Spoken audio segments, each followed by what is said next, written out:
做贼心虚。 বন্ধুরা, একজন মেয়ে মানুষের পকেট মানি করার পর একজন পুরুষ মানুষের যে কি অবস্থা হয় সেটাই এই ভিডিওর প্রকৃষ্ট উদাহরণ।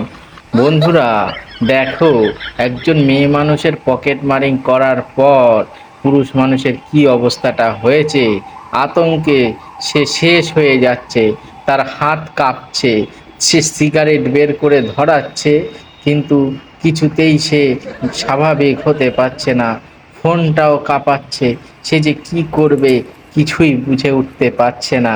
তবে বিষয় হলো, এখন সে কতক্ষণ পর স্বাভাবিক হবে, কিন্তু কিছুতেই সে স্বাভাবিক হতে পারছে না। তবে ওই ভদ্র মহিলা কিছুই বুঝতে পারছে না কেন তার স্বামী এত আতঙ্কগ্রস্ত হয়ে পড়েছে। তবে বিষয়টি হলো, স্ত্রীর পকেট মারি করার পর এই ভদ্রলোক কিছুতেই সে স্বাভাবিক অবস্থায় ফিরে আসতে পারছে না।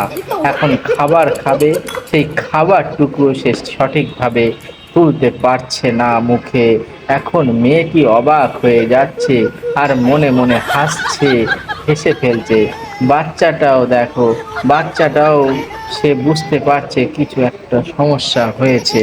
এখন বাচ্চাটাও হেসে ফেলেছে, বাচ্চাটাও বুঝে গেছে কিছু একটা সমস্যা তো হয়েইছে।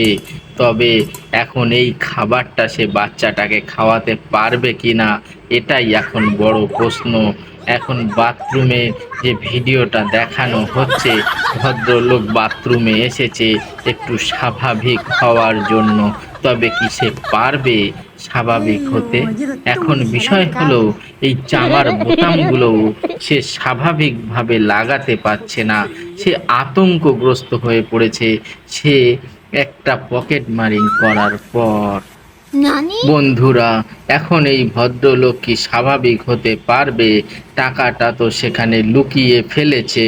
তবে বিষয় হলো, এই টাকা লুকানোর পর সে কিন্তু অনেক অংশে স্বাভাবিক হয়ে গেছে, কারণ তাকে আতঙ্ক ছেড়ে চলে